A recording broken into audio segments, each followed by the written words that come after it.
నేతృత్వంలో అధ్యక్షతన రేవంత్ రెడ్డి గారు మరి అనేక మంది సీనియర్ నాయకులు నిరంతర పోరాటం చేసి 10 సంవత్సరాల గడిల పాలన బద్దలు కొట్టి ఇలా ప్రజాస్వామ్య తెలంగాణ తీసుకొచ్చుకున్నాం.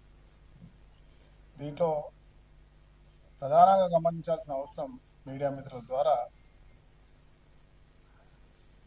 ఒక జిల్లా కాంగ్రెస్ పార్టీ అధ్యక్షుడిగా, సామాన్య కార్యకర్తగా, ఒక శాసనసభ్యుడిగా ప్రజాభిప్రాయాన్ని మీ ముందు తెలియజేస్తా ఉన్నా.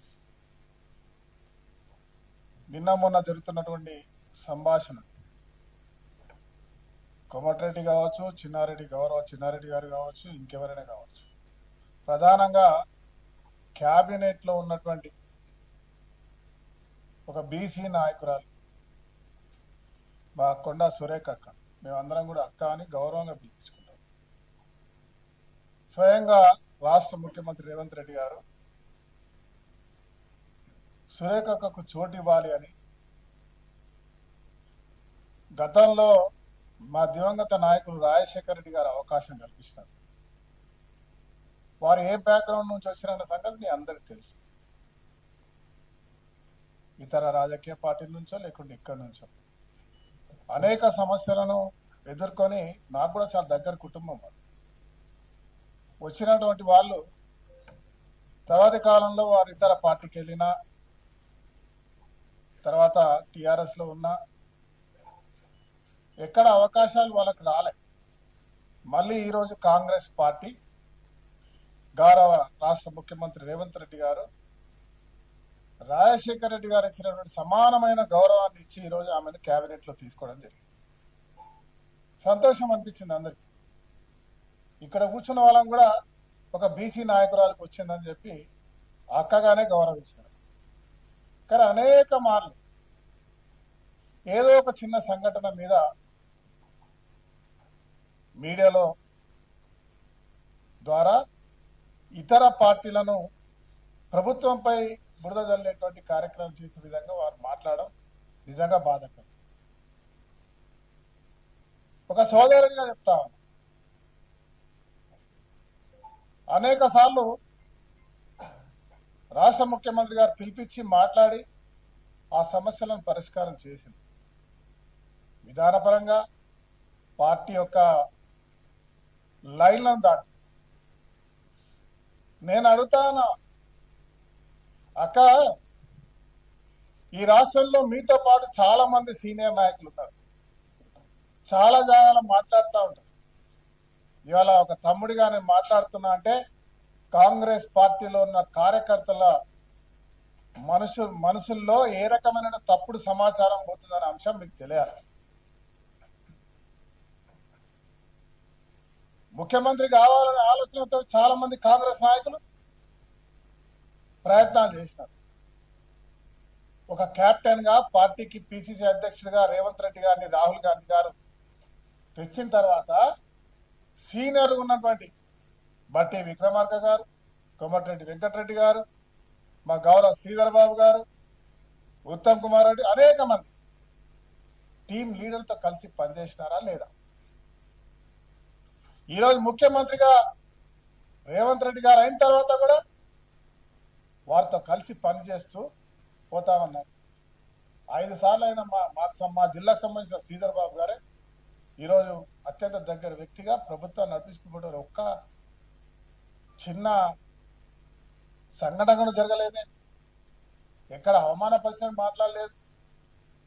ఇవాళ బీసీలుగా బీసీ నాయకుల పట్ల జరుగుతున్న దాని మీద అంశాల మీద మనం మాట్లాడి మనపై బురద జల్లేటువంటి వారిని కట్టడి చేయాల్సింది పోయి పార్టీని బలహీనపరిచే విధంగా, ఇతరులకు ఆయుధం ఇచ్చే విధంగా ప్రవర్తిస్తున్న తీరును ఒక కాంగ్రెస్ కార్యకర్తగా, ఒక బీసీ నాయకుడిగా తీవ్రంగా ఖండిస్తాము.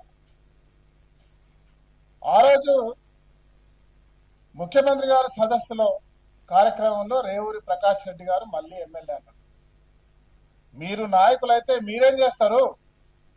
ఒక అధికారంలో ఉన్న గెలిచిన అక్కడ శాసనసభ్యుడు మళ్ళీ శాసనసభ్యుడు అయితే చెప్తారా, లేకుంటే ఈ శాసనసభ్యుడు పనిచేస్తలేడు తీసేస్తున్నారని చెప్తారా? కొంచెమైనా మీ సీనియారిటీ, మీ రాజకీయ అనుభవం ఉన్న వాళ్ళైతే ఈ రకంగా మాట్లాడగలుగుతారా?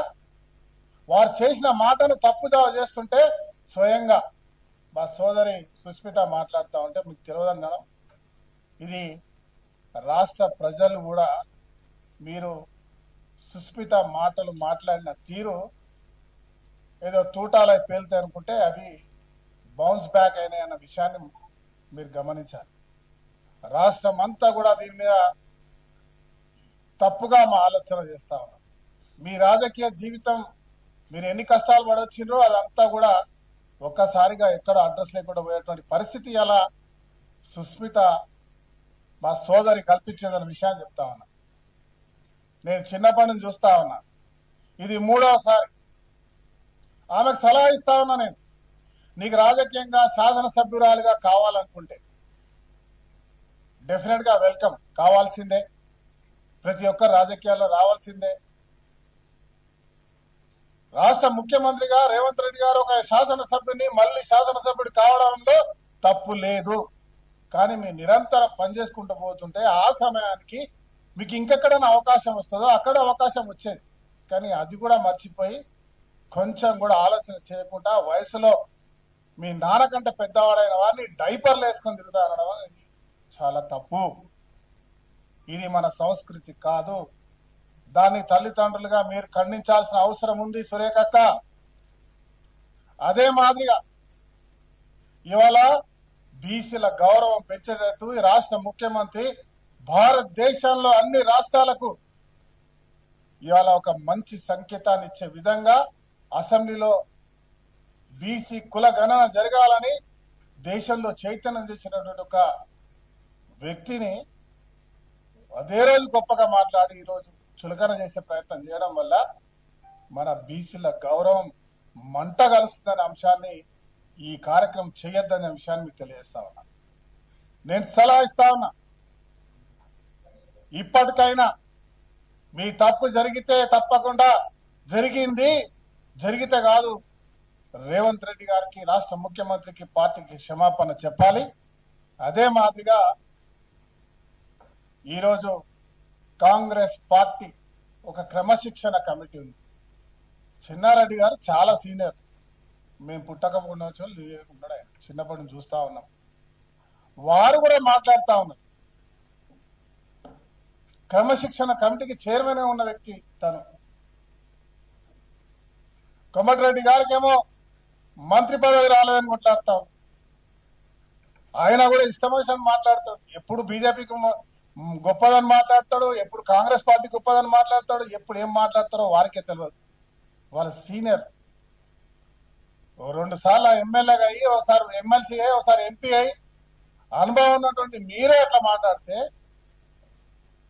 మీరు ఎవరైనా మాలాంటి వాళ్ళు క్వశ్చన్ చేస్తే మొదటిసారి ఎమ్మెల్యేలు ఎక్కువ మాట్లాడుతున్నారు. మేము చిన్ననాటి నుంచి ఎన్ఎస్ఐ నుంచి పనిచేసుకుంటూ వస్తా ఉన్నాం. అవకాశాలు వస్తే మేము కూడా 4-5 సార్లు ఎమ్మెల్యేలు అయ్యే వాళ్ళం కావచ్చు. కానీ మాట్లాడేవాడిని మీలాంటి వాళ్ళు మాట్లాడుతూ ఉంటే, తప్పుగా మాట్లాడే ప్రయత్నం చేస్తూ ఉంటే ఇవాళ సామాన్య కార్యకర్త అయినా ఎదిరించడం ఖాయమనే విషయాన్ని మీరు గమనించాలి. నేను కాంగ్రెస్ పార్టీ అధిష్టానాన్ని, రాహుల్ గాంధీ గారిని నేను కోరుతా ఉన్నా, ఎవరైనా సరే కాంగ్రెస్ పార్టీకి నష్టం చేసే విధంగా, కార్యకర్తల మనోభావాలు దెబ్బతినే విధంగా, ప్రభుత్వం నుండి ప్రభుత్వానికి వెన్నుపోటు చేసేటువంటి కార్యక్రమం చేసే వాళ్ళపై తీవ్రమైనటువంటి పార్టీ క్రమశిక్షణ చర్య తీసుకోవాల్సిందే కోరుతూ, తర్వాత నిన్న సిఎల్పి మీటింగ్ అని చెప్పి ఒక మన టీవీలలో కొన్నిట్లో వచ్చింది. మేమెవరం లేము ఊర్లో. సిఎల్పి మీటింగ్ అంటే ముఖ్యమంత్రి గారు ఉంటారు. మీరు ఇంత ప్రతిభావంతులు, జ్ఞానం ఉన్నవాళ్ళు, మాకే కొత్త వాళ్ళకి ఏ రకంగా మాట్లాడాలని చెప్పేటట్టు వాళ్ళు కొంతమంది మీడియాలో సిఎల్పి మీటింగ్ జరిగింది, 10 మంది రాలేదు, 17 మంది రాలేదు, రకరకాలుగా సోషల్ మీడియాలో మెసేజ్లు ఇస్తా ఉన్నారు. మా ఆది సీనన్న గారు, మా విద్యానాయులందరూ చెప్పినారు దాని జవాబు. నేను అంటా ఉన్నాం, ఇవాళ రాష్ట్ర ముఖ్యమంత్రి రేవంత్ రెడ్డి గారి పక్షాన కాంగ్రెస్ పార్టీలో 66 మంది ఒకే వైపు ఉన్నారు, ఒకే మాట మీద ఉన్నారు, చివరి వరకు ఉంటారు. సొంత పార్టీలో కూడా ఎవరైనా కుట్రలు చేస్తే వారిని పార్టీ ఏ రకమైనటువంటి చర్యలు తీసుకున్నా పార్టీ వెంట ఉంటారు, రేవంత్ రెడ్డి గారు వెంట ఉంటారనే అంశాన్ని మరొకసారి స్పష్టం చేస్తున్నా. సిఎల్పి పెట్టి